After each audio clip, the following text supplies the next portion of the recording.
అందరికీ నమస్కారం. జ్యోతిష శాస్త్ర పండితులు, వాస్తు శిక్షణ నిపుణులు, లలితాదేవి ఉపాసకులు బ్రహ్మశ్రీ నానాజీ పట్నాయక్ గారు ప్రస్తుతం మనతో పాటుగా ఉన్నారు. నమస్కారం గురూజీ. శ్రీమాత్రే నమః. గురూజీ, ఇప్పుడు మహాలయ పక్షాలు వస్తున్నాయి. సో అవునమ్మా. ఈ మహాలయ పక్షాల్లో చాలా మంది చనిపోయిన వారికి పిండ ప్రదానం చేస్తూ ఉంటారు. అవునమ్మా. సో దీనిలో ఎలాంటి నియమాలు పాటించాలి? ఎవరెవరు చేసుకోవాలి గురూజీ? ఒకటే గుర్తుపెట్టుకోండి. మహాలయ పక్షాల్లో తిలలు వదలడం అంటారు. మ్మ్. అంటే దర్భలు తీసుకొని దానికి నల్ల నువ్వులు పెట్టి ఇలా వదులుతారు. తర్పణం వదలడం అంటారు. ఇది పెద్దవాళ్ళకి చేస్తారు. అంటే చనిపోయిన వాళ్ళకి, గతించిన వాళ్ళకి. దీనికి ఏం చేస్తారంటే పితృదేవతలు అని ఉంటారు. మనకి పితృదేవత అనేటువంటి ఒక వ్యవస్థ ఉంది. ఆ పితృదేవత వ్యవస్థ ఎటువంటిదంటే, మీకు చూడండి, ఎవరైనా ఇంట్లో లేట్ మ్యారేజ్ అవుతున్నా, వివాహాలు అవ్వకపోయినా, సంతానం కలగకపోయినా, వాళ్ళ వంశం అభివృద్ధి అవ్వట్లేదన్నా, ఎప్పుడెప్పుడు మన అనారోగ్యాలు వస్తున్నాయన్నా వాళ్ళ అనుగ్రహం లేదని అర్థం.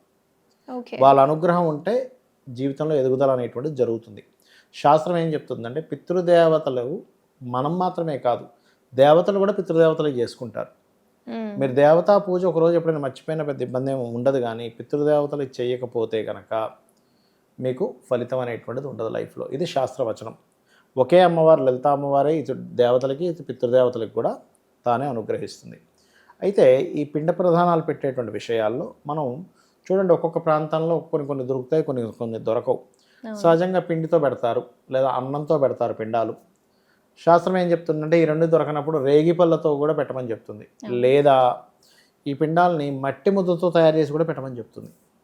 అంటే ఎలాంటి, అంటే ఇంకేది లేని ఏదీ సిచ్యువేషన్? లేని స్థితిలో ఎక్కడో ఉన్నాం, అసలు అక్కడ ఏమీ లేదు, ఇవాళ మహాలయ పక్షాలు నడుస్తున్నాయని తెలిసింది, పెట్టాలి, మట్టి ముద్దతో కూడా పెట్టమని చెప్తుంది. ఓకే. అలాగే స్వయం పాకం ఇవ్వచ్చు ఈ 15 రోజులు కూడా, గుర్తుపెట్టుకోండి. అదేవిధంగా ఈ సమయంలో ఈ యొక్క మహాలయ పక్షాల్లో నవగ్రహ ఆరాధన గొప్ప ఫలితం ఇస్తుందని చెప్తుంది శాస్త్రం. అదేవిధంగా శివుణ్ణి, విష్ణువుని, అమ్మవారిని ఆరాధించడం చాలా గొప్ప ఫలితాలు ఇస్తుంది. మరియు ఇప్పుడు స్టూడెంట్స్ కొంతమందికి సరిగ్గా చదువు అవ్వకపోవడము, కాన్సన్ట్రేషన్ కుదరకపోవడం, మాటిమాటికి ఆటంకాలు వస్తున్నప్పుడు ఈ మహాలయ పక్షాలు 15 రోజులు కూడా వీళ్ళు చేయవలసింది ఏమిటంటే, గాయత్రీ జపం కనుక చేసినట్లయితే గొప్ప ఫలితం వస్తుంది. అదేవిధంగా ఈ మహాలయ పక్షంలో తినకూడనటువంటి కొన్ని ఉంటాయి. తినకూడనటువంటి ఐటమ్స్ అవి ఉంటాయి. ఏమిటవి, ఏమి తినకూడదు అని చెప్పి చూసుకున్నట్లయితే, ఇంగువ తినకూడదమ్మా ఈ మహాలయ పక్షంలో. ఆనపకాయ తినకూడదు, దోసకాయ తినకూడదు, ఉల్లిపాయ తినకూడదు, గుర్తుపెట్టుకోండి. అదేవిధంగా అలసందలు తినకూడదని చెప్తుంది శాస్త్రం. దానమేమి ఇవ్వాలి మహాలయ పక్షంలో? పత్తి దానం ఇవ్వాలి, ఇనుము దానంగా ఇవ్వాలి. ఓకే. అదేవిధంగా వెండి చాలా ఇష్టమట పితృదేవతలకి, వెండిని దానంగా ఇవ్వమని చెప్పింది. వెండిలో తినమని చెప్తుంది 15 రోజులు కూడా.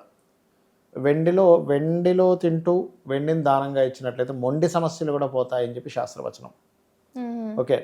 అట్లాగే ఇప్పుడు చూడండి, కొంతమందికి ఆడపిల్లలే ఉంటారు. ఇప్పుడు సహజంగా తండ్రో తల్లో చనిపోయారనుకోండి, వాళ్ళ తమ్ముళ్ళో ఎవరో పెడతారు. ఎందుకు? వీళ్ళ ఆడపిల్లలు కాబట్టి. లేదా వీళ్ళకి వివాహాలు అయితే భర్త పెడతాడు, వాళ్ళ భర్త పెడతాడు. కొన్ని సందర్భాల్లో ఏమవుతుందంటే, భర్తనే పెట్టని అంటాడు. అప్పుడు ఏం చేయాలి అన్నప్పుడు ఒక కర్తని పెట్టుకోవాలి. కర్తను పెట్టుకొని ఆ కర్త కూడా, అంటే ఆ బ్రాహ్మణుడు కూడా, వాళ్ళకి కూడా తల్లిదండ్రులు ఉండకూడదు. అలాంటి వ్యక్తి వీళ్ళ తరపున చేయొచ్చు.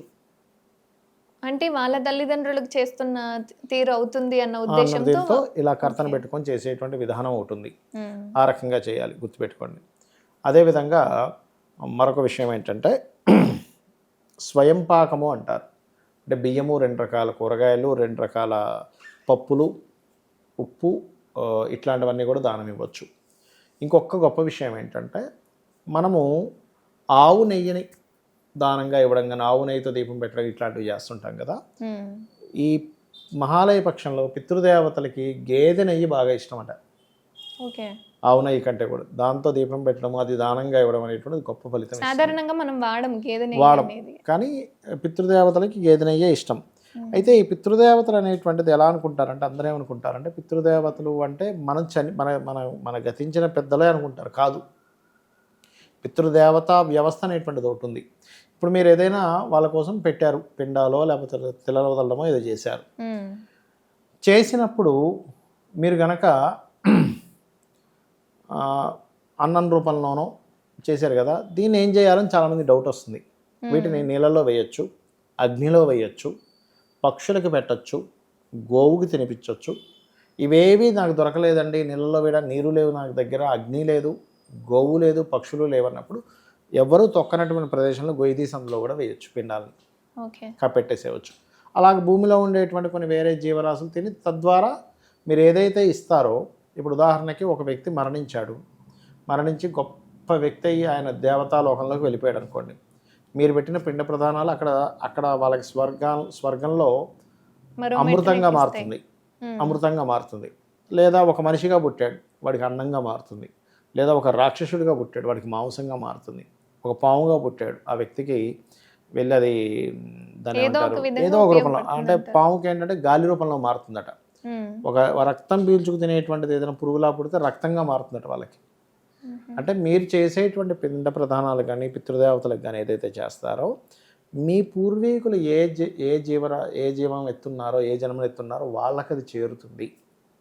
అదొకటే కాకుండా మనకి అర్ఘ్యం వదులుతాను చూసారా, సూర్యభగవానుడికి ఇట్లా అర్ఘ్యం వదిలినప్పుడు ఆజ్యం.